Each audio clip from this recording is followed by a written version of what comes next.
एक दिन की बात है, माता ने माखन चोरी करने पर श्याम सुंदर को धमकाया, डांटा, फटकारा। बस दोनों नेत्रों से आंसुओं की झड़ी लग गई। कर कमल से आंखें मलने लगे, करके रोने लगे, गला रुंध गया, मुंह से बोला नहीं जाता था। बस माता यशोदा का धैर्य टूट गया। अपने आंचल से अपने लाला कन्हैया का मुंह पोंछा और बड़े प्यार से गले से लगाकर बोली, लाला ये सब तुम्हारा ही तो है, ये चोरी नहीं है। एक दिन की बात है, पूर्ण चंद्र की चांदनी से मणिमय आंगन धुल गया था। यशोदा मैया के साथ गोपियों की गोष्ठी जुड़ रही थी। वहीं खेलते खेलते कृष्णचंद्र की दृष्टि चंद्रमा पर पड़ी।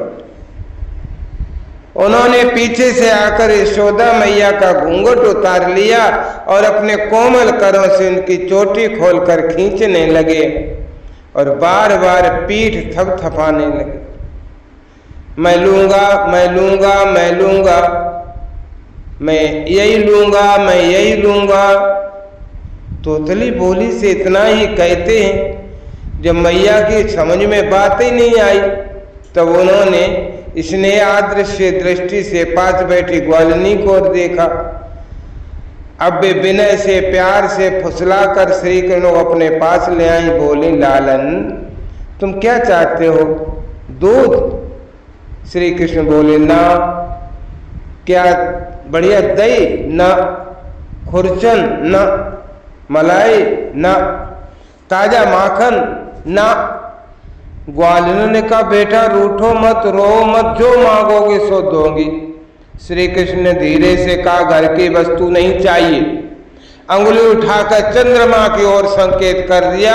गोपियां बोली, और मेरे बाप, ये कोई माखन का लौंडा थोड़ा ही है, हाय हाय हम ये कैसे देंगी? ये तो प्यारा प्यारा हंस आकाश के सरोवर में तैर रहा है। श्री कृष्ण ने कहा, मैं भी तो खेलने के लिए इस हंस को ही तो मांग रहा हूं, शीघ्रता करो, पार जाने के पूर्व भी मुझे ला दो। अब और भी मचल गए। धरती पर पांव पीट पीट कर, हाथों से गला पकड़ कर दे दो दे दो कहने लगे। पहले से भी अधिक और रोने लगे। दूसरी गोपियों ने कहा, बेटा राम राम राम, इन्होंने तुमको बहला दिया है, ये राजहंस नहीं, ये तो आकाश में रहने वाला चंद्रमा है। श्री कृष्ण हट करके बैठ गए। मुझे तो यही दो, यही दो, मेरे मन में इसके साथ खेलने की बड़ी लालसा है, अभी दो, अभी दो। जब बहुत रोने लगे तब यशोदा माता ने गोद में उठा लिया और प्यार करके बोली, हे मेरे प्राण, ये न तो राजहंस है और न तो चंद्रमा ही है तो ये माखन है, पर तुमको देने योग्य नहीं। देखो इसमें वो काला काला विष लगा हुआ है, इससे बढ़िया होने पर भी इसे कोई खाता थोड़ी। श्री कृष्ण ने कहा, मैया, अरे मैया, इसमें विष कैसे लग गया? अब बात बदल गई। मैया ने गोद में लेकर मधुर मधुर सुर से कथा सुनाना प्रारंभ किया। माँ बेटे में प्रश्नोत्तर होने लगे। लाला, एक क्षीर सागर है। मैया, वो कैसा है? बेटा, एक तो जो तुम दूध देख रहे हो ना, इसी का एक समुद्र है, बहुत बड़ा समुद्र। मैया, कितनी गायों ने दूध दिया होगा जब वो समुद्र बना होगा? कन्हैया, वो गाय का दूध नहीं है। अरे मैया, तू मुझे बहला रही है, भला बिना गाय के दूध कैसे? वत्स, जिसने गायों में दूध बनाया वो गाय के बिना भी दूध बना सकता है। श्री कृष्ण कहने लगे, मैया, वो कौन है? वो भगवान है, परंतु अग है, उनके पास कोई जा नहीं सकता। अच्छा ठीक है, आगे कहो। एक बार देवता और दैत्यों में लड़ाई हुई। असुरों को मोहित करने के लिए भगवान ने क्षीर सागर को मथा। मंदराचल की रई बनी, बासुक नाम की रस्सी बनी, एक और देवता लगे, एक और दानव लगे। अच्छा माँ, जैसे गोपियां दही मथती हैं, क्यों मैया? हाँ बेटा, उसी से कालकूट नाम का विष पैदा हुआ। मैया विष तो सांपों में होता है, दूध में से कैसे निकला? अरे बेटा, जब भगवान शंकर ने वही विष पी लिया तब उसकी जो फुइयां धरती पर गिर पड़ी, उन्हें पीकर सांप विषधर हो गए। सो बेटा, भगवान की ही ऐसी कोई लीला होगी जिससे दूध में से विष निकल आया। अच्छा मैया, ये तो ठीक है। बेटा, चंद्रमा की ओर दिखाकर, ये मक्खन भी उसी से तो निकला है, इसलिए थोड़ा सा विष इसमें भी लग गया। देखो देखो, इसी को लोग कलंक कहते हैं। सो हे मेरे प्राण, तुम घर का ही माखन खाओ। कथा सुनते सुनते श्याम सुंदर की आंखों में नींद आ गई और मैया उन्हें पलंग पर लोरी सुनाने लगी और सुला दी। ये ब्रजवासियों के कन्हैया स्वयं भगवान हैं, परम सुंदर और परम मधुर। अब वे और बलराम अपनी ही उम्र के ग्वाल वालों को अपने साथ लेकर खेलने के लिए ब्रज में निकल पड़ते और ब्रज की भाग्यवती गोपियों को निहाल करते हुए तरह तरह के खेल खेलते। उनके बचपन की चंचलताएं बड़ी अनोखी होती थीं। गोपियों को तो वे बड़ी ही सुंदर और मधुर लगती थीं। बतसान मुंचन कुचद समय क्रोश संजात हासः इस्तेयं स्वाद बत्यत दधिपया कल्पतै इस्तेयो गई। अरे यशोदा, ये तेरा काना बड़ा नटखट हो गया है। गाय दूहने का समय न होने पर भी ये बछड़ों को खोल देता है। हम डांटती हैं तो ठठका लगाकर हंसने लगता है। ये चोरी के बड़े बड़े उपाय करके हमारे मीठे मीठे दही दूध चुरा चुरा कर खा जाता है। केवल अपने ही खाता हो तो भी एक बात थी, ये तो सारा दही दूध बानरों को बांट देता है, और जब वे भी पेट भर जाने पर नहीं खा पाते तब ये हमारे मटकों को ही फोड़ डालता है। यदि घर में कोई वस्तु इसे नहीं मिलती तो ये घर और घर वालों पर बहुत खींचता है और हमारे बच्चों की चुटकी लेकर रुलाकर भाग जाता है। जब हम दही दूध को छींकों पर रख देती हैं और इसके छोटे छोटे हाथ वहां तक नहीं पहुंच पाते तब ये बड़े बड़े उपाय रचता है। कहीं दो चार पीड़ों को एक के ऊपर एक रख देता है, कहीं उखल पर चढ़ जाता है तो कहीं उखल पर पीड़ा रख देता है, कभी कभी तो अपने किसी साथी के कंधे पर ही चढ़ जाता है।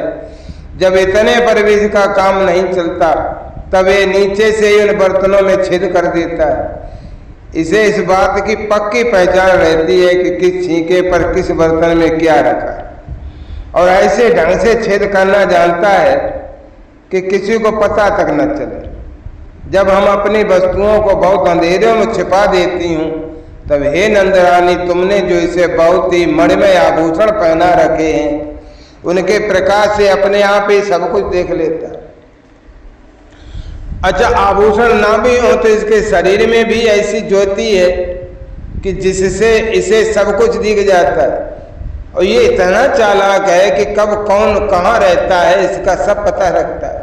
और जब हम सब घर के काम धंधों में उलझी रहती हैं तब ये अपना काम बना लेता है। ऐसा करके भी डिटाई की बातें करता, उल्टे हमें चोर बनाता है और अपने घर का मालिक बन जाता है। इतना ही नहीं, हमारे लिपे पुते स्वच्छ घरों में मूत्र आदि भी कर देता है। तनिक देखो तो इसकी हो, देखो वहां तो चोरी के अनेकों उपाय करके काम बनाता है और यहाँ मालूम हो रहा है मानो पत्थर की मूर्ति खड़ी। वाह रे भोले भाले साधु। इस प्रकार गोपियां कहती जाती और श्री कृष्ण के भीत चकित नेत्रों से युक्त मुख कमल को देखती जाती। उनकी ये दशा देखकर नंद रानी यशोदा जी उनके मन का भाव ताड़ लेती और उनके हृदय में स्नेह और आनंद की बाढ़ आ जाती। वे इस प्रकार हंसने लगती कि अपने लाडले कन्हैया को इस बात का उलाहना भी नहीं दे पाती, डांटने की तो बात तक नहीं सोच पाती। भगवान श्री कृष्ण की लीला पर विचार करते समय ये स्मरण रखनी चाहिए कि भगवान का लीला धाम, भगवान के लीला पात्र भगवान का लीला शरीर और उनकी लीला प्राकृत नहीं हुआ करती। भगवान में देह और देही का भेद नहीं होता। महाभारत में एक जगह पर आया है कि न भूत संग संस्थान देवस्य परमात्मना यो वेत्ति भौतिकं देहं कृष्णस्य परमात्मना। परमात्मा का शरीर भूत समुदाय से बना हुआ नहीं होता। उसमें क्षितिजल पावक गगन समीर नहीं होते। जो मनुष्य श्री कृष्ण परमात्मा के शरीर को भौतिक जानता है या मानता है, उसका समस्त पुण्य कर्म, समस्त स्रोत स्मार्त कर्मों से बहिष्कार कर देना चाहिए। अर्थात उसका किसी भी शास्त्रीय कर्म में अधिकार नहीं है। यहाँ तक कि उसका मुंह देखने पर भी वस्त्र सहित स्नान करना चाहिए, जो भगवान के शरीर को हाड़वास का कहता है।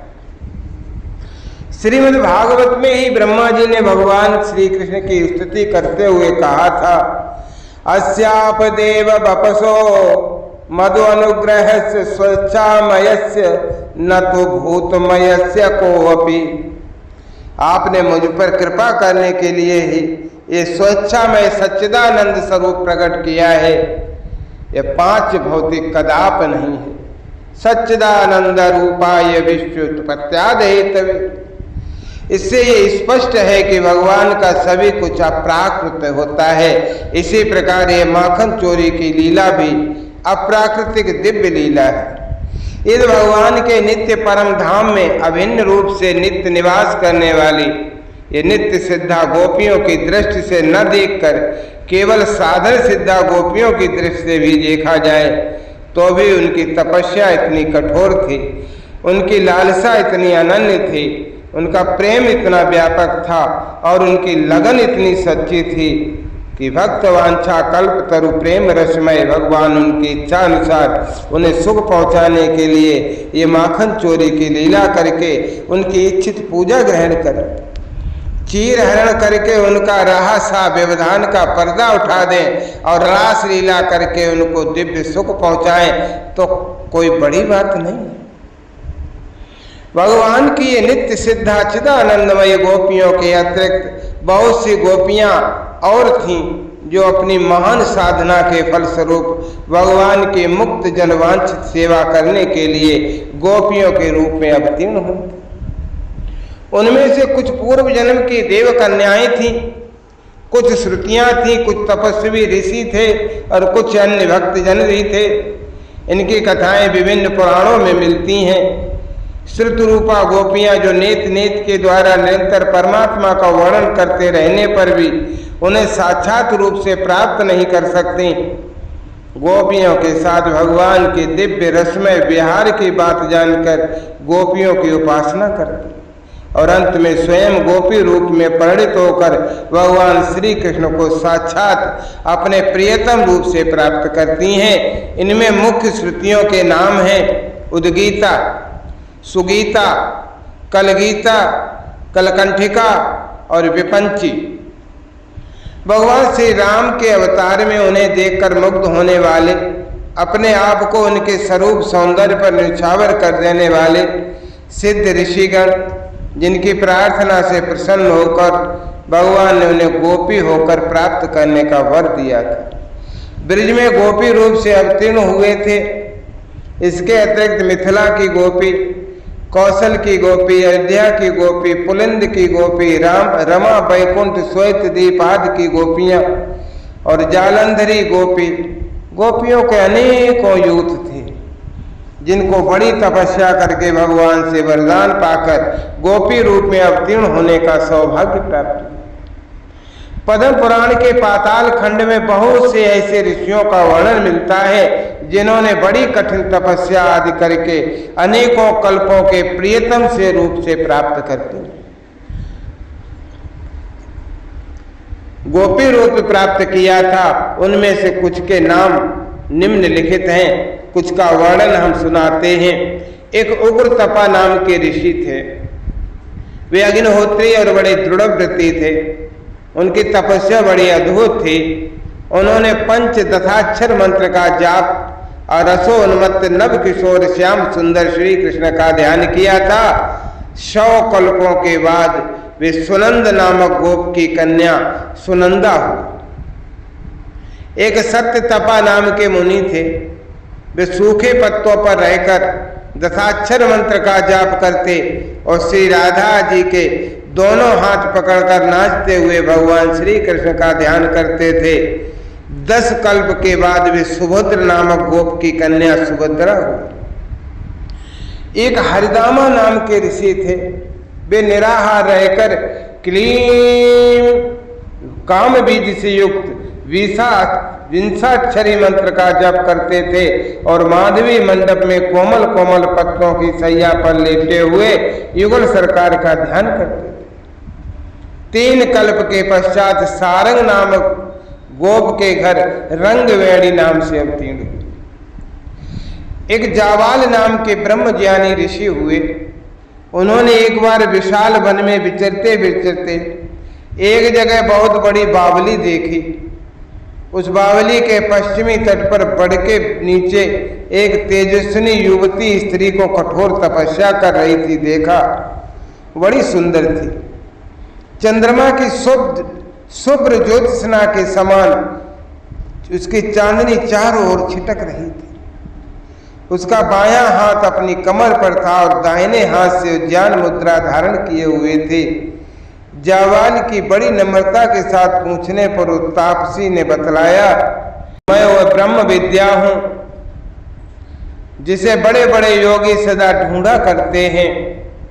मैं श्री कृष्ण के चरण कमलों की प्राप्ति के लिए इस घोर वन में उन पुरुषोत्तम भगवान का ध्यान करते हुए दीर्घ काल से तपस्या कर रही हूं।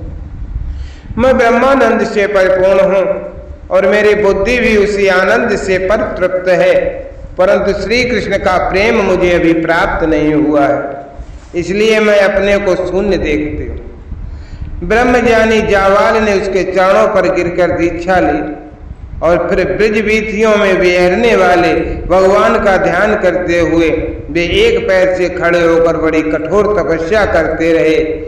9 कल्पों के बाद प्रचंड नामक गोप के घर में वे चित्रगंधा के रूप में प्रकट हुए।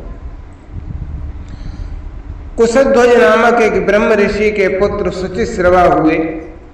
सुवर्ण देव तत्वज्ञ थे। उन्होंने शीर्षासन करके ह्रीम हंस मंत्र का जाप करते हुए और सुंदर कंदर्प तुल्य गोकुलवासी 10 वर्ष की उम्र के भगवान श्री कृष्ण का ध्यान करते हुए घोर तपस्या की। कल्प के बाद ब्रज में सुधीर नामक गोप के घर उत्पन्न हुए। इस प्रकार और भी बहुत सी गोपियों के पूर्व जन्म की कथाएं प्राप्त होती हैं। बहुत ज्यादा विस्तार होने के भय से उनका उल्लेख मैं नहीं कर रहा हूं। भगवान के लिए इतनी तपस्या करके इतनी लगन के साथ कल्पों तक साधना करके जिन त्यागी भगवत प्रेमियों ने गोपियों का तनमन प्राप्त किया था, उनकी अभिलाषा पूर्ण करने के लिए, उन्हें आनंद दान देने के लिए यदि भगवान उनकी मनचाही लीला करते हैं तो इसमें आश्चर्य क्या और अनाचार की कौन सी बात है। रास लीला के प्रसंग में स्वयं भगवान ने गोपियों से कहा था कि गोपियों, तुमने लोक और परलोक के सारे बंधनों को काटकर मुझसे निष्कपट प्रेम किया है। यदि मैं तुम में से प्रत्येक के लिए अलग अलग अनंत काल तक जीवन धारण करके तुम्हारे प्रेम का बदला चुकाना चाहूं तो भी नहीं चुका सकता। मैं तुम्हारा ऋणी हूं और ऋणी ही रहूंगा। तुम मुझे अपने साधु स्वभाव से ऋण रहित मानकर और भी ऋणी बना दो, यही उत्तम है। सर्वलोक महेश्वर भगवान श्री कृष्ण स्वयं जिन महाभागा गोपियों के ऋणी रहना चाहते हैं, उनकी इच्छा होने से पूर्व ही भगवान पूर्ण कर दें, ये तो स्वाभाविक ही है। भला विचारिए तो सही। श्री कृष्ण गति प्राण, श्री कृष्ण रस भावित मति, गोपियों के मन की क्या स्थिति थी। गोपियां तन मन धन सभी कुछ तो उनका प्राण प्रियतम श्री कृष्ण ही था। वे संसार में जीती थी तो श्री कृष्ण के लिए, घर में रहती थी तो श्री कृष्ण के लिए, और घर के सारे काम करती थी तो श्री कृष्ण के लिए। उनकी निर्मल और योगींद्र दुर्लभ पवित्र बुद्धि में श्री कृष्ण के सिवा अपना कुछ था ही नहीं। श्री कृष्ण के लिए ही, श्री कृष्ण को सुख पहुंचाने के लिए ही, श्री कृष्ण की निज सामग्री से ही श्री कृष्ण को पूजकर, श्री कृष्ण को ही सुखी देखकर वे सुखी होती थी। प्रातः काल निद्रा टूटने के समय से लेकर रात को सोने तक वे जो कुछ भी करती थीं सब श्री कृष्ण की प्रीति के लिए ही करती थीं। यहाँ तक कि उनकी निद्रा भी श्री कृष्ण में ही होती थी। स्वप्न और सुसुप्ति दोनों में ही वे श्री कृष्ण की मधुर और शांत लीला देखती और अनुभव करती। रात को दही जमाते समय श्याम सुंदर की माधुरी छवि का ध्यान करती हुई प्रेममयी प्रत्येक गोपी अभिलाषा करती थी कि मेरा दही सुंदर जमे। श्री कृष्ण के लिए उसे बिलोकर मैं बढ़िया सा और बहुत सा माखन निकालूं और उसे इतने ऊंचे छींके पर रखूं जितने पर श्री कृष्ण के हाथ आसानी से पहुंच सके।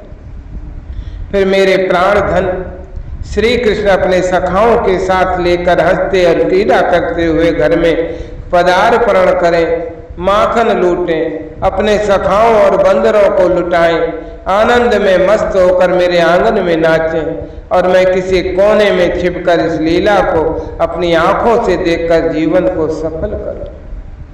और फिर अचानक ही पकड़कर हृदय से लगा लूं।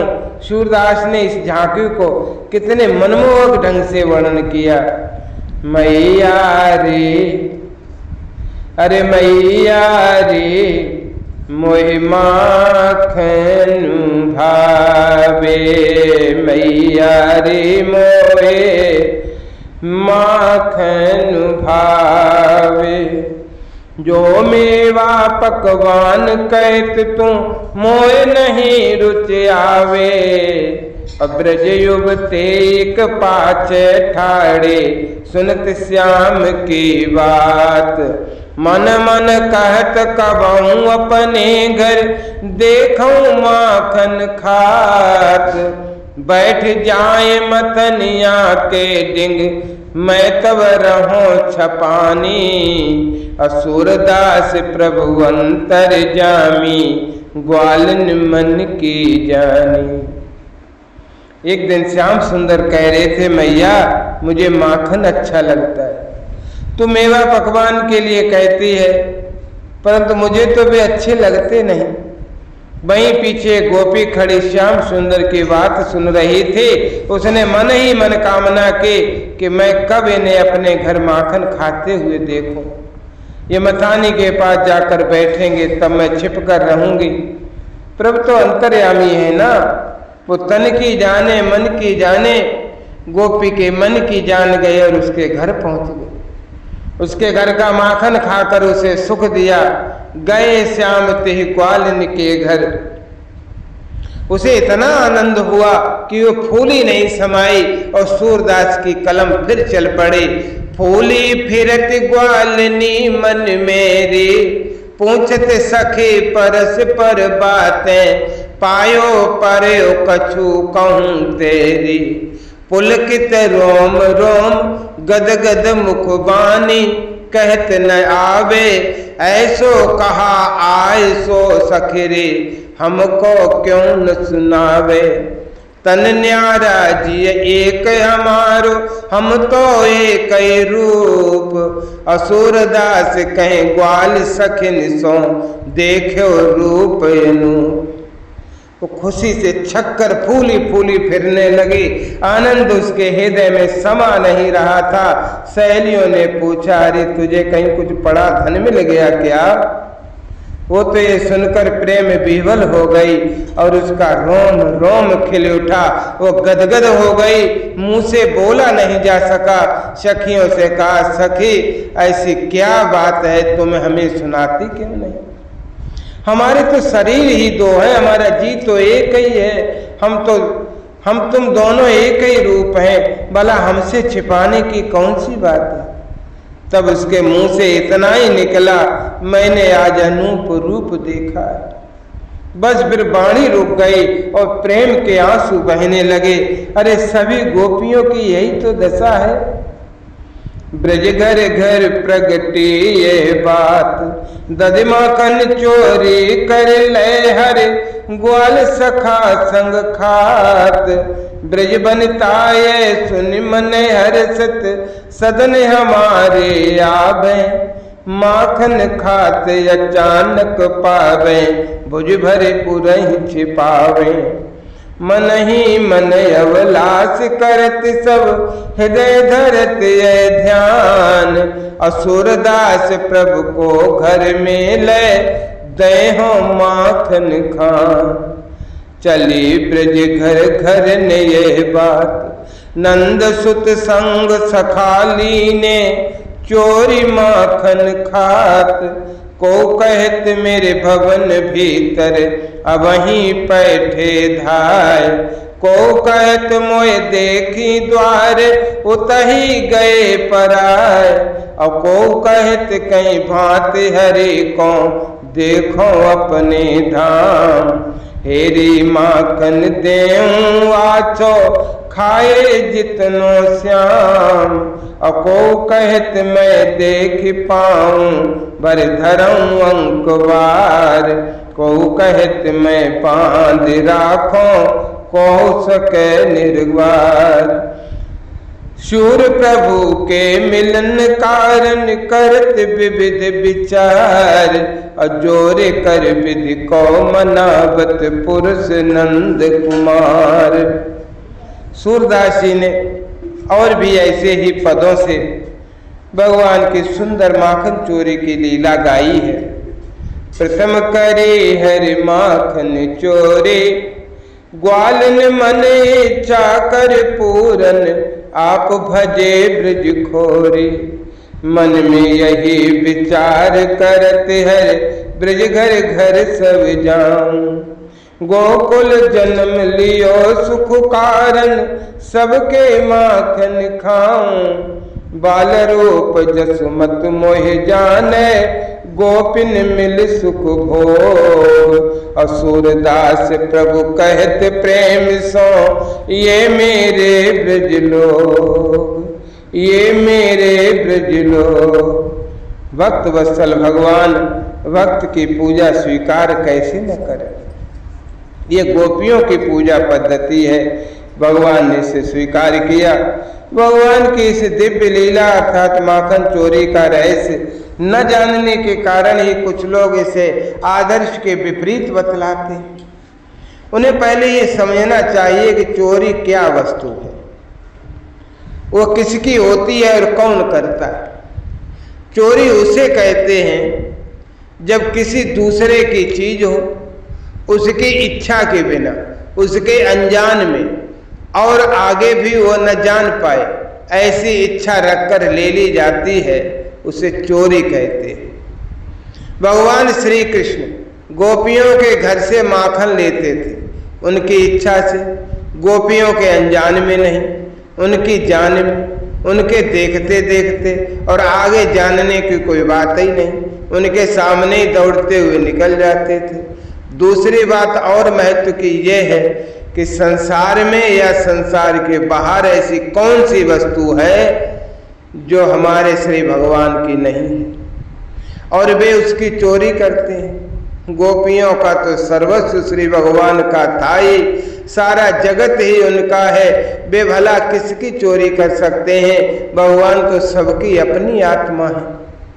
हाँ, चोर तो वास्तव में वे लोग हैं जो भगवान की वस्तु को अपनी मानकर ममता आसक्ति में फंसे रहते और दंड के पात्र बनते हैं। उपर्युक्त सभी दृष्टियों से यही सिद्ध होता है कि माखन चोरी की लीला एक दिव्य लीला थी। असल में गोपियों ने प्रेम की अधिकता से ही भगवान का प्रेम का नाम चोर रख दिया, क्योंकि वे उनके चित चोर तो थे ही। जो लोग भगवान श्री कृष्ण को भगवान नहीं मानते, यद्यपि उन्हें श्रीमद् भागवत में वर्णित भगवान की लीला पर विचार करने का कोई अधिकार भी नहीं है, परंतु उनकी दृष्टि से भी इस प्रसंग में कोई आपत्तिजनक बात तो नहीं है, क्योंकि श्री कृष्ण उस समय लगभग 2-3 वर्ष के बच्चे थे और गोपियां अत्यधिक स्नेह के कारण उनके ऐसे ऐसे मधुर खेल देखना चाहती थे। आशा है इन वचनों से शंका करने वालों को कुछ संतोष प्राप्त होगा।